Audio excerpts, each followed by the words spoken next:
વિદ્યાર્થી મિત્રો, આપણો આ વિડિયોનો પ્રશ્ન છે પ્રક્રિયાના વેગનો તાપમાન પર આધાર કેવી રીતે છે તે દર્શાવો અથવા આર્હેનિયસ સમીકરણ તારવો। આ એક આઈએમપી પ્રશ્ન છે જે 5 ગુણનો છે। તો સૌપ્રથમ આપણે ચર્ચા કરીએ તાપમાનની અસર। તો અહીં એક ઉદાહરણ છે, N2O5 નું વિઘટન જ્યારે થાય છે ત્યારે મૂળ સાંદ્રતા કરતાં અડધી સાંદ્રતા થવા માટે લાગતો સમય દર્શાવેલો છે। જો 0 ડિગ્રી સેલ્સિયસ તાપમાને આ પ્રક્રિયા કરીએ તો ફક્ત અહીંયા આ ડેટા જે છે તે યાદ રાખવાના છે, 10 દિવસ લાગશે।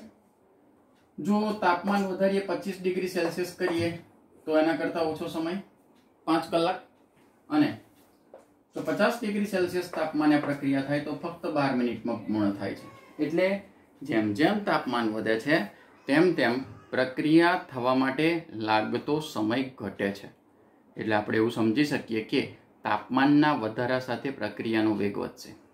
તો એક બીજું ઉદાહરણ છે, પોટેશિયમ પરમેંગેનેટ અને ઓક્ઝેલિક એસિડ એનું મિશ્રણ જ્યારે કરવામાં આવે છે અને એ પ્રયોગ છે ત્યારે નીચા તાપમાન કરતાં ઊંચા તાપમાને KMnO4 નો રંગ ઝડપથી દૂર થાય છે, રંગહીન થાય છે।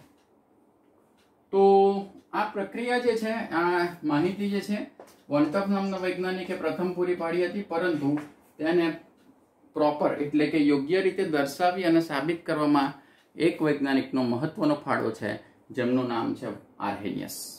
એટલે હવે જે સમીકરણ લખીશું આપણે તે આર્હેનિયસ સમીકરણ તરીકે ઓળખાશે। તો તેમણે આ એક સમીકરણ આપેલું છે કે બરાબર A e⁻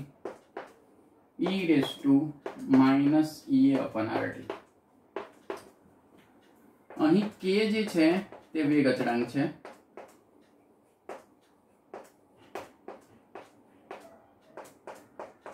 એ આર્હેનિયસ નો અચળાંક છે।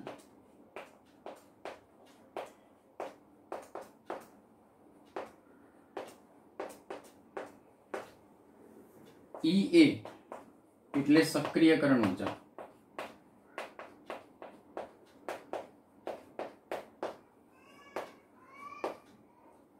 R એટલે વાયુ અચળાંક, જેનું મૂલ્ય આપણે જૂલ અથવા કિલો જૂલમાં લઈશું, એ આપણે એક્ઝામ્પલમાં ચર્ચા કરી દઈશું, અને T છે એ તાપમાન કેલ્વિનમાં। તો સૌપ્રથમ અહીં આ થોડીક થિયરી પહેલા ચર્ચા કરીએ, પછી એનું ગાણિતિક સ્વરૂપ તારવીએ। તો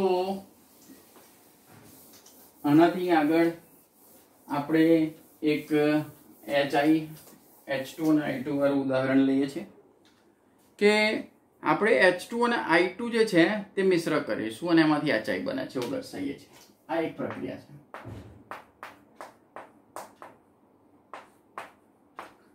H2 વત્તા I2 બંને વાયુરૂપ અવસ્થામાં છે, એમાંથી HI બને છે। તો અહીં સમજીએ H આ એક બંધ છે, I અને I વચ્ચે એક બંધ છે, આ બે મિશ્ર થશે। તો સૌપ્રથમ H I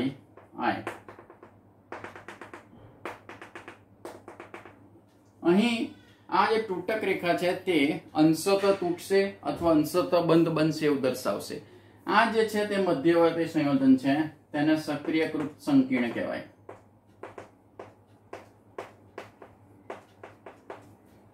અથવા તેને મધ્યવર્તી સંયોજન કહેવાય। મધ્યવર્તી સંયોજન છે એ ટૂંક સમય માટે બને છે,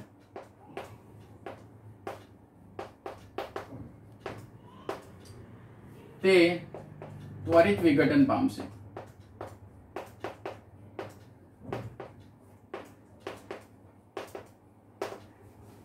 એટલે અહીં આ બે બંધ તૂટશે અને H અને I વચ્ચે બંધ બને છે, પરિણામે આપણને 2 મોલ HI પ્રાપ્ત થાય છે। તો આમાં આ સાઈડ લખેલા છે તે પ્રક્રિયકો છે, અને પ્રક્રિયકો એ ડાયરેક્ટ નિપજમાં રૂપાંતરિત થતા નથી। આ પ્રક્રિયકો જે છે તે સૌપ્રથમ સક્રિયકૃત સંકીર્ણ અથવા મધ્યવર્તી સંયોજન બને છે અને તેના વિઘટનથી આપણને નિપજ પ્રાપ્ત થાય છે। તો આ તમારે વર્ણનમાં લખવાનું છે. એની સાથે બીજી એક ચર્ચા કરું કે હમણાં ઈએ લખેલું એટલે કે સક્રિયકરણ ઉર્જા એ શું છે. તો સૌપ્રથમ આપણે અહીં સ્થિતિ ઉર્જા વર્સેસ પ્રક્રિયા અક્ષનો એક આલેખ દોરીશું અને તેમાં આપણે ચર્ચા કરીએ. જો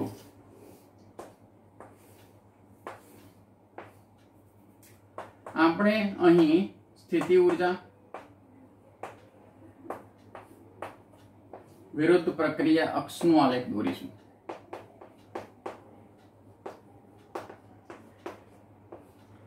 તો અહીં આપણે જે પ્રક્રિયકોની સ્થિતિ ઉર્જા જે છે એ અહીં દર્શાવીએ છીએ. એમાંથી સૌપ્રથમ તેમની સ્થિતિ ઉર્જા વધે છે અને ત્યારબાદ ઘટે છે. એટલે અહીંયા પ્રક્રિયકો છે. અહીંયા આપણે ઉદાહરણ ભણ્યા હતા H2 વત્તા I2 2 મોલ HI બનાવે. તો આ જે જ્યારે અહીં સ્થિતિ ઉર્જા મહત્તમ બને છે આ આપણું સક્રિયકૃત સંકીર્ણ છે અને ત્યારબાદ આપણને નિપજ બનાવે છે. તો યાદ રાખો મિત્રો, આ જે તફાવત છે એ સક્રિયકરણ ઉર્જા તરીકે ઓળખાય છે, ઈએ. એટલે અહીં લખું છું સક્રિયકરણ ઉર્જા શું છે. પ્રક્રિયકો અને અહીં લખું છું પ્રક્રિયકો અને સક્રિયકૃત સંકીર્ણ વચ્ચે રહેલા સ્થિતિ ઉર્જાના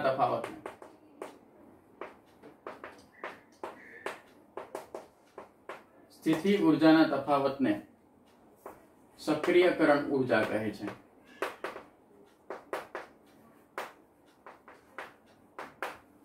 જેને ઈએ થી દર્શાવાય છે. એટલે ક્યારેય પણ એવું બનતું નથી કે પ્રક્રિયકો ડાયરેક્ટ નિપજમાં રૂપાંતર પામે.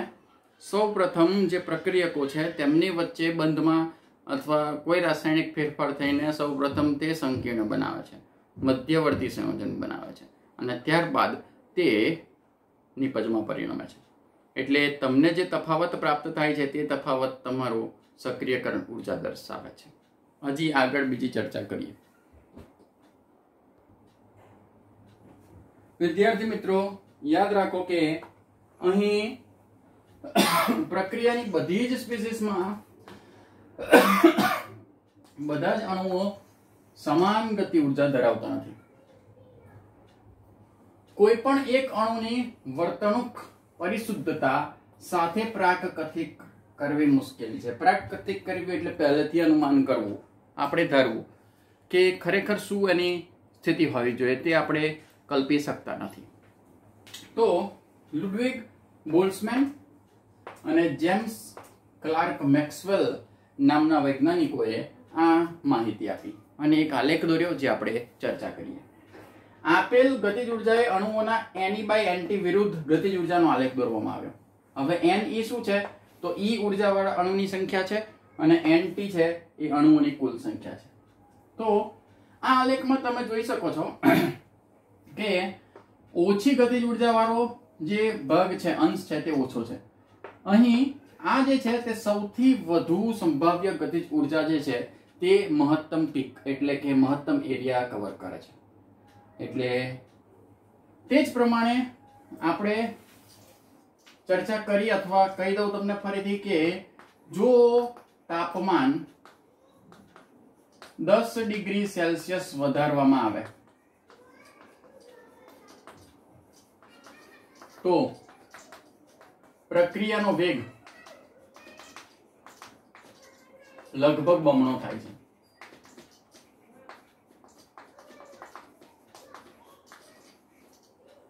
એટલે અહીંયા એક આલેખ દોરવામાં આવેલો છે Ne/NT. અહીં તમને દર્શાવ્યું છે Ne/NT શું છે, એ અણુઓનો અંશ છે. Ne એટલે E ઉર્જાવાળા અણુની સંખ્યા અને NT એટલે અણુઓની કુલ સંખ્યા. તો જ્યારે T તાપમાને આલેખ દોરીએ છીએ તો એ આલેખ અહીંયા આવો મળે છે. એટલે આની નીચેનો જે એરિયા છે તે તાપમાને તે પ્રક્રિયા કરતા T તાપમાને પ્રક્રિયા કરતા અણુનો અંશ દર્શાવશે. પરંતુ જો 10 ડિગ્રી સેલ્સિયસ વધારીએ છે તો તમે જોઈ શકો છો આ ગ્રાફ થોડો ઉપર જાય છે, એટલે આ જે એરિયા લીટીઓ દોરી છે તે વધારાના અણુઓનો અંશ પ્રાપ્ત થાય છે. એટલે એનો અર્થ એવો છે મિત્રો કે જો તાપમાનમાં વધારો કરવામાં આવે છે તો પ્રક્રિયાનો વેગ છે તે વધે છે અને અહીં અથડામણ કરતા અણુઓનો અંશ પણ વધે છે. એટલે હવે આનું ગણિતીય સ્વરૂપ તારવવાનું છે તે આપણે ચર્ચા કરીએ.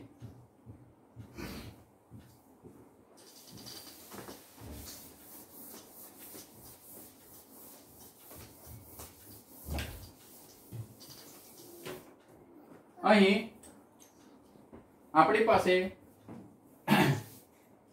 આર્હેનિયસ સમીકરણ તારવવું છે.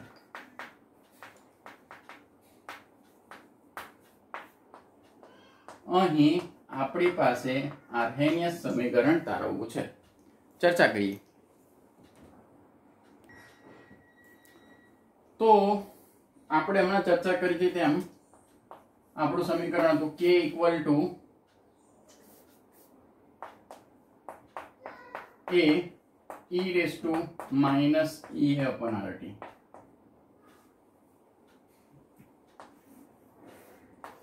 આ સમીકરણ 1.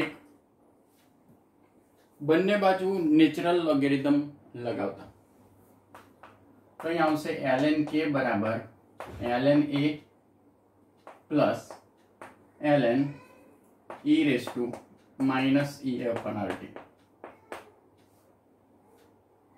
તો આપણને ખબર છે ln માંથી નેચરલ લોગેરિધમ માંથી આપણે log માં ફેરવવું હોય તો 2.303 વડે ગુણવું પડે. તો અહીં ફેરફાર કરી દઈએ. 2.303 log k બરાબર 2.303 log a. આ આગળ આવશે એટલે માઇનસ ea upon rt. અહીંયા વધ્યું ln e on basis of e જે 1 થશે. ln e on basis of e 1 થશે, એક મૂલ્ય થશે. એટલે આનું મૂલ્ય 1 છે. તો આપણને પ્રાપ્ત થયું તે સમીકરણ લખું છું. 2.303 log k બરાબર 2.303 log a minus E upon RT. આખા સમીકરણને 2.303 વડે ભાગીશું. આખા સમીકરણને 2.303 વડે ભાગતા તો પ્રાપ્ત થશે log k બરાબર log a minus EA upon 2.303 into RT. તો મિત્રો આ સમીકરણ આપણું બીજું રાખીએ, નંબર 2. અહીં એક આલેખની ચર્ચા કરીએ. આ જે સમીકરણ છે તેને હું y બરાબર mx plus c સાથે સરખાવું, એટલે સુરેખ રેખા સમીકરણ. તો અહીંયા લખું છું log k, આ બાજુ લખું છું 1/t. આપણને આવું ઢાળનું મૂલ્ય મળશે. અહીં લખું છું ઢાળ બરાબર minus ea upon 2.303 into r. અને આ જે છે તે આંતરછેદનનું મૂલ્ય કહેવાય. એ મૂલ્ય આપણને log a મળશે. તો અહીં આલેખ પરથી શોધી શકાય. આપણે લખું છું આલેખ દોરીએ છે તે log k વિરુદ્ધ 1/t નો છે. અહીં આંતરછેદનનું મૂલ્ય જે છે તે log a છે, માટે a નું મૂલ્ય એન્ટીલોગ પરથી શોધી શકાય. અને અહીં લખું છું ઢાળનું મૂલ્ય છે minus ea upon 2.303 into r. તો એ આપણે શોધીશું માઇનસ 2.303 r ગુણ્યા ઢાળ. તો મિત્રો આ એક આલેખની માહિતી છે. હવે આપણે બે જુદા જુદા તાપમાને K1 અને K2 માટે આર્હેનિયસ સમીકરણ તારવીશું. તો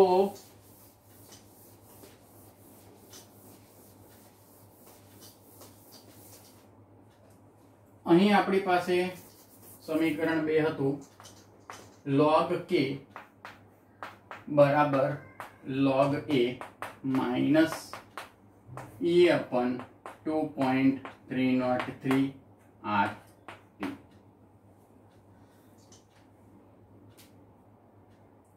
clear?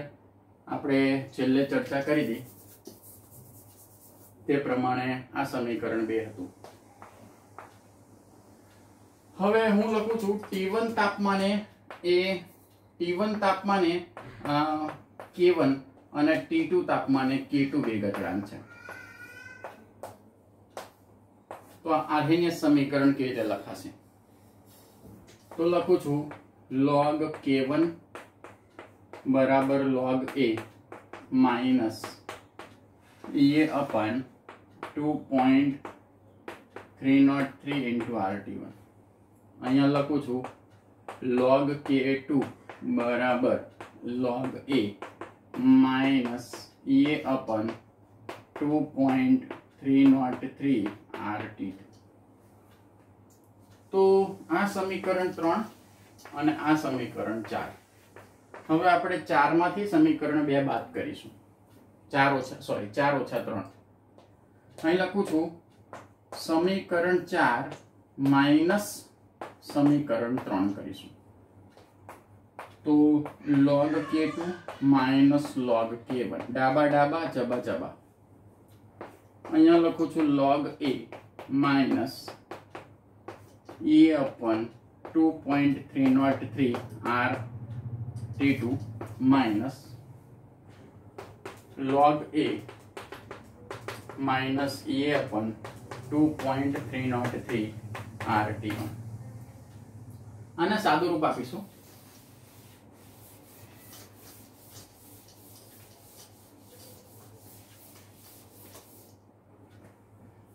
log K2 by K1 લખી દઉં. K2 ભાગ્યા K1 બરાબર. અહીંયા log A અને આ log A માઇનસ કેન્સલ થશે.